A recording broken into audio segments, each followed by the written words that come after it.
Shalom, damai sejahtera Tuhan Yesus melimpah bagi kita sekalian. Saudara dikasih Tuhan, selama 1,5 bulan ini kita telah sharing firman Tuhan mengenai kondisi hati. Baik yang sakit hati, sebal hati, sedih hati, patah hati, sesak hati, patah hati, hati yang galau, hati yang khawatir, panas hati, hati yang iri dan dengki. Kalau kita perhatikan baik-baik, dari 10 kondisi hati tadi, itu sebenarnya semuanya disebabkan dari faktor dari luar kita. Faktor dari luar kita yang menyerang kita. Dan kita bereaksi, meresponinya dengan sakit hati, dengan sebal hati, sedih hati, dan seterusnya. Itulah respon kita. Nah, respon kita tadi itu, ternyata itu diketahui oleh Tuhan. Tuhan bisa melihat kondisi itu. Sebagai contoh misalnya. Saat Saul menyakiti hati Samuel, Samuel bereaksi dalam bentuk apa? Sakit hati kepada Saul.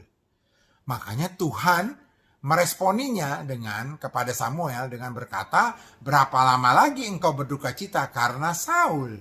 Bukankah ia telah kutolak sebagai Raja Israel? 1 Samuel 16 ayat 1. Demikian juga saat Abraham disuruh oleh Sarah untuk mengusir Hagar dan Ismail karena bukan pewaris dari Abraham.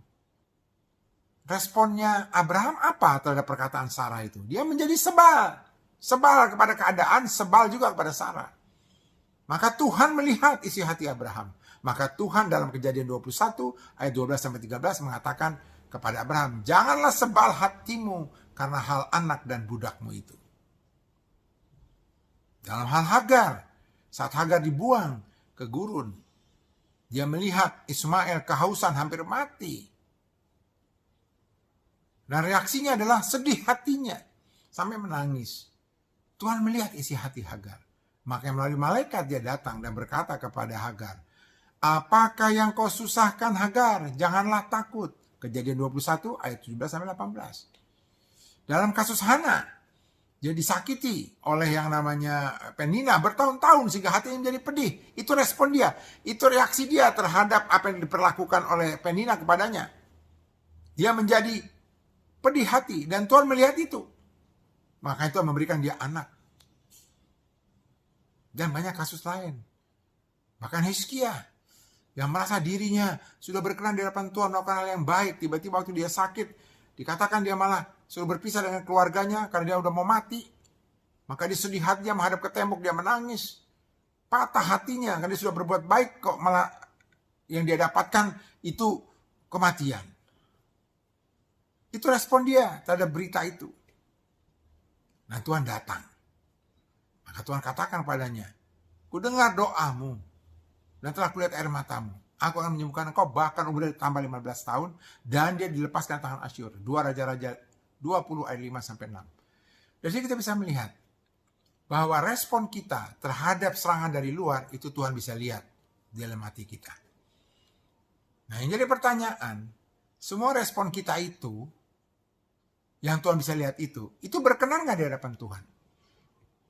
Ternyata respon kita yang dalam bentuk sakit hati, respon kita dalam bentuk sebal hati, kesal hati, yang namanya sedih hati, yang namanya pedih hati, yang namanya sesak hati seperti Daud, yang namanya patah hati, galau dan sebagainya itu, sampai 10 kondisi hati itu tidak berkenan di hadapan Tuhan.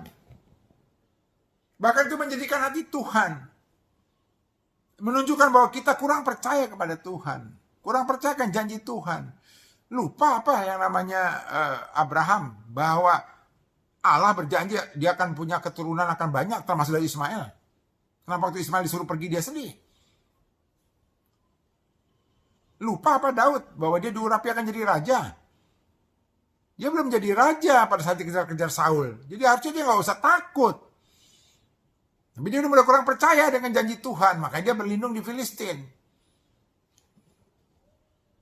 Bahkan kita mempertanyakan. Bukan bertanya, mempertanyakan yang terjadi dalam hidup kita ini. Seperti yang dilakukan oleh Marta, Maria, murid-murid, orang Yahudi yang sudah pernah melihat karya Yesus, mempertanyakan kenapa Lazarus tidak dikunjungi supaya dia tidak mati. Bahkan kita menganggap Tuhan tidak mengerti keadaan kita. Ini yang kita lakukan. Jadi respon 10 kondisi hati tadi itu respon yang sungguh tidak berkenan di hadapan Allah, menyakiti hati Allah. Bukti bahwa saya kurang percaya akan janji Allah. Bahkan mempertanyakan. Dan kita menganggap Tuhan tidak mengerti. Nah, seharusnya kalau respon kita seperti itu, harusnya kita dihukum oleh Tuhan. Tapi apa reaksi Tuhan terhadap respon kita yang negatif itu? Ya, kita dapat serangan dari luar, kita memberikan respon yang negatif, yang menyakiti hati Allah. Terus Allah bereaksinya bagaimana? Apa dia menghukum kita? Tidak. Ternyata dari 10 kondisi hati yang sudah kita pelajari 1,5 bulan ini, Tuhan tidak membiarkan kita jatuh. Tuhan tidak membiarkan Samuel jatuh, Abraham jatuh, Daud jatuh, Hana, Hagar semua jatuh. Hizkia jatuh. Tidak. Dia tidak membiarkan kita jatuh. Dia tidak membiarkan kita sendirian. Dia tidak membiarkan kita menderita. Dan dia tidak membiarkan kita dihukum atau menjadi yang terhukum. Apalagi dia tidak membiarkan kita dikuasai iblis terus-menerus. Sekali lagi, dia tidak membiarkan kita jatuh, tidak membiarkan kita sendirian, tidak membiarkan kita menderita, tidak membiarkan kita terhukum dan dihukum, tidak membiarkan kita dikuasai iblis. Bahkan dia menunjukkan bahwa dia tahu dan mengerti keadaan kita. Bahkan kelemahan kita pun dia tahu. Dan dia mengerti. Karena kalau dia nggak mengerti, nama Samuel langsung dihukum, Daud dihukum. Tidak. Bukan dia dilakukannya. Mengapa engkau masih berduka? Mengapa engkau masih susah? Aku menyembuhkan engkau, dan seterusnya dan seterusnya. Jadi Tuhan, yang kedua, Tuhan tahu dan mengerti keadaan kita dan kelemahan kita. Artinya apa? Setelah Tuhan tahu dan mengerti, apakah Tuhan diam? Tidak, ternyata terbukti Tuhan tidak tinggal diam. Tuhan itu reaksinya, ya, selain dia tidak membiarkan kita jatuh sendirian, menderita, terhukum, dikuasai iblis, dan dia menyatakan dia tahu, mengerti keadaan kelemahan kita, dia juga tidak diam. Terbuktikan tidak diam, dia bertindak dalam bentuk apa? Dia memberikan pertolongan. Caranya bagaimana? Dia datang melawat. Melawat Samuel, melawat Daud, melawat Hizkia, melawat Hagar. Ya. Dia datang melawat. Dia menenangkan. Janganlah engkau sedih, janganlah engkau takut. Dia datang melawat dan dia menenangkan kita. Dan dia bertindak memberikan solusi. Pada Samuel yang sudah putus asa karena tidak ada lagi raja yang bisa diandalkan, ternyata Tuhan memberikan Daud. Abraham, dia takut anaknya Ismail itu mati di padang gurun, ternyata Tuhan janjikan dia menjadi bangsa yang besar. Kepada Hagar diberikannya mata air, sehingga si Ismail tidak kehausan.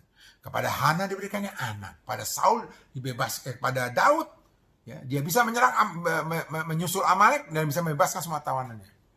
Hizkia disembuhkan, hidup lagi. Dia datang memberikan solusi, ya, menunjukkan bahwa dia nggak jauh-jauh, dia bersama-sama dengan kita.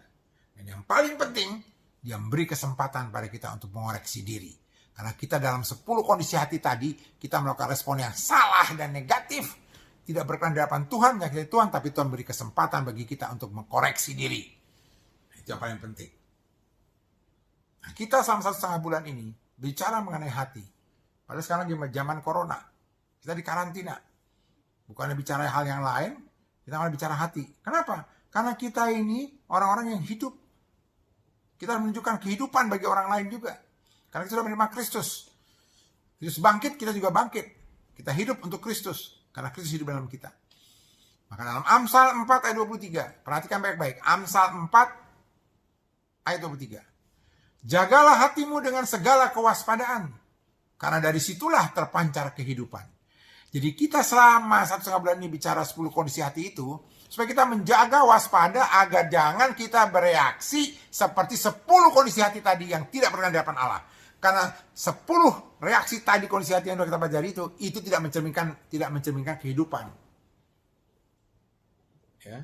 Orang patah hati, orang sedih hati, orang yang pedih hati, orang yang kesal, orang yang sakit hati, orang yang panas hati, orang yang galau hatinya, orang yang iri dengki, itu tidak menunjukkan kehidupan. Maka kita waspada agar kita jangan jatuh ke dalam tempat itu. Itu sebabnya kita 1,5 belajar mengenai hati. Jagalah hatimu dengan segala kewaspadaan, karena dari situlah terpancar kehidupan. Kita harus memancarkan kehidupan. Amsal 4 ayat 23. Sebab itu saudara kasih Tuhan, jika ada reaksi dari luar nanti yang akan menyerang kita, jangan sampai kita responnya salah seperti yang 10 kondisi tadi. Begitu kita ada serangan dari luar, apa yang harus kita lakukan? Ingat Matius 11 ayat 28. Marilah kepadaku semua yang letih sudah beban berat, aku akan memberi kelegaan kepadamu. Sebelum kita jadi sedih, sakit hati, pedih hati, patah hati, panas hati, iri dengki dan sebagainya, cepat datang kepada Tuhan. Marilah kepadaku semua yang letih sudah beban berat, aku akan memberi kelegaan kepadamu. Dan perhatikan baik-baik saudaraku, kita telah menemukan damai sejahtera dari Tuhan. Yohanes 14 ayat 27 mengatakan, damai sejahtera ku tinggalkan bagimu, damai sejahtera ku berikan padamu. Itu sudah Tuhan berikan pada kita, itu bagian kita, itu sudah kita terima.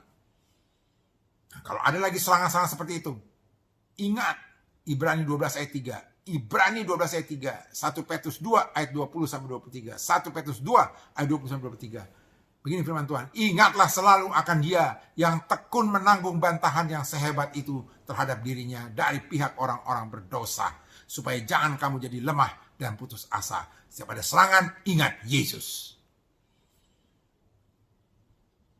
Tuhan memberkati. Haleluya.